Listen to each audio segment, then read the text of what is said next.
Assalamualaikum warahmatullahi wabarakatuh. Saya Zaitun Nur Fadla, mahasiswi Universitas PTIQ Jakarta semester 2 dari Fakultas Usuluddin dan Pemikiran Islam, jurusan Ilmu Al-Quran dan Tafsir.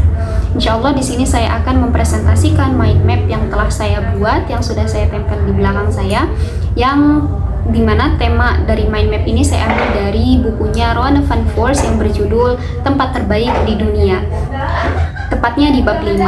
Nah, mengapa saya memilih bab 5? Karena di bab 5 itu ada satu hal menarik yang ingin saya telusuri lebih dalam, yaitu tentang hubungan antara laki-laki dan perempuan. Maka saya fokuskan pada pernikahan, karena di bab itu menceritakan bahwa hubungan laki-laki dan perempuan itu renggang atau tidak ada hubungannya atau ada kaitannya dengan masalah seksual. Maka saya fokuskan di tema ini, di tema mind map saya ini, yaitu berjudul faktor terjadinya perceraian dalam perspektif warga Kampung Parakan. Mengapa saya memilih Kampung Parakan? Karena tentu saja di situ ada kenalan saya dan saya jadi lebih mudah untuk meneliti.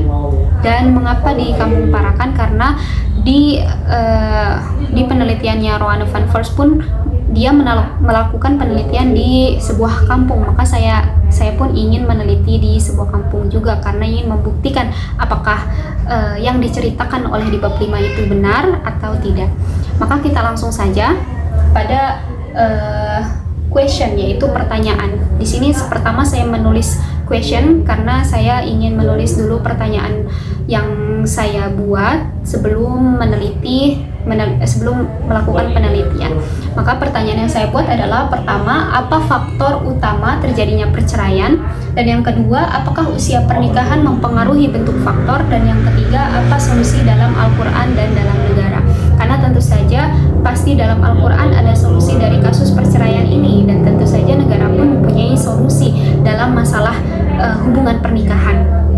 Kemudian yang kedua ada metode yang saya pilih adalah observasi kualitatif, yaitu terjun langsung, saya mewawancarai langsung narasumber untuk mengumpulkan data-data yang saya pilih selama melakukan penelitian. Kemudian di objeknya ada di Kampung Parakan, tempatnya di Kampung Parakan yang tentu saja yang telah saya pilih.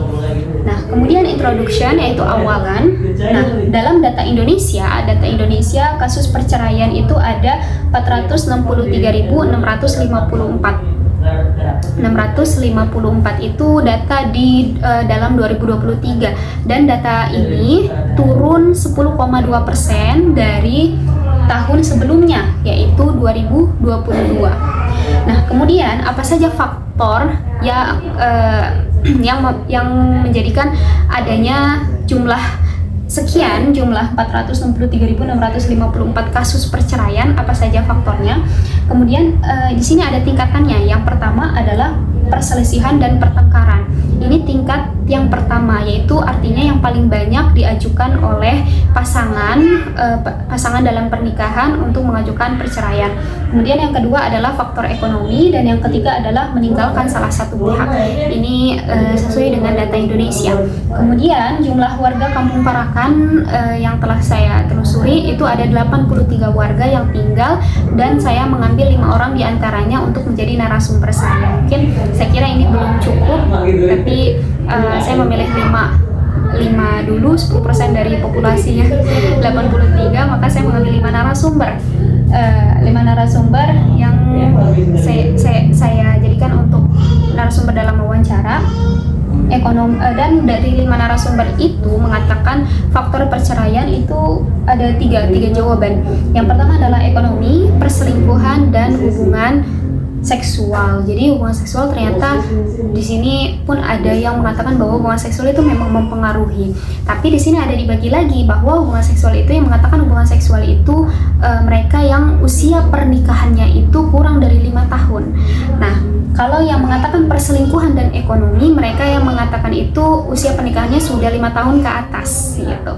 Jadi maka conclusionnya atau kesimpulannya adalah, yang pertama, mayoritas narasumber mengatakan bahwa ekonomi faktor utama. Jadi ekonomi itu faktor utama. Kalau yang tadi di data Indonesia tingkat pertama adalah perselisihan dan pertengkaran. Maka di tempat yang saya temui, tentu tentu saja itu kurang ya, 5 dari 83 itu mengatakan bahwa mayoritas ekonomi itu menjadi faktor utama. Dan kemudian usia pernikahan mempengaruhi bentuk faktor. Maka yang telah tadi saya jelaskan bahwa yang mengatakan hubungan seksual itu mereka yang usia pernikahannya 5 tahun ke bawah, dan mereka yang mengatakan ekonomi dan perselingkuhan itu yang 5 tahun ke atas. Jadi usia pernikahan itu mempengaruhi bentuk faktor dalam perceraian. Kemudian usia pernikahan setahun ke bawah mengatakan hubungan seksual, dan usia pernikahan 5 tahun ke atas mengatakan ekonomi dan perselingkuhan. Dan ini pun dipengaruhi oleh latar belakang individu. Jadi jika latar belakang individu itu dia dalam kalangan menengah atau kalangan atas, maka tidak mengatakan faktor ekonomi menjadi alasan utama. Tapi jika dia berada di kalangan bawah, maka kebanyakan mengatakan bahwa faktor ekonomi itu menjadi alasan utama. Ya, jadi kebanyakan mereka yang mengatakan usia 5 tahun, mereka yang mengatakan hubungan seksual itu yang berada di menengah atas, kelas menengah atau kelas atas gitu. Nah, itu kesimpulannya. Kemudian solusinya dalam Al-Quran dan dalam negara. Dalam Al-Quran ini ada di surah keempat ayat 35, yang dimana di ayat tersebut Allah menganjurkan bahwa jika ada perselisihan di antara kalian berdua, maka panggillah juru damai, artinya seorang hakim atau seorang yang bijak untuk bisa menyelesaikan permasalahan tersebut. Maka dalam Al-Quran solusinya adalah dengan memanggil atau mencari seorang yang bijak dalam keluarga atau hakim yang bisa menyelesaikan persoalan-persoalan yang terjadi dalam hubungan. Dan kemudian di sini juga Allah mengatakan pada surah At-Talaq ayat 2, yaitu wa may yattaqillaha yaj'al lahu makhraja. Bertawakal kepada Allah, maka Allah akan membukakan jalan keluarnya. Nah, itu yang saya temukan dalam Al-Quran di 2 surah, yaitu surah keempat, surah An-Nisa, dan surah yang kedua adalah surah At-Talaq. Nah, kemudian solusi dalam negaranya yaitu ada di pasal 39 ayat 1, yaitu pasal 115 KHI.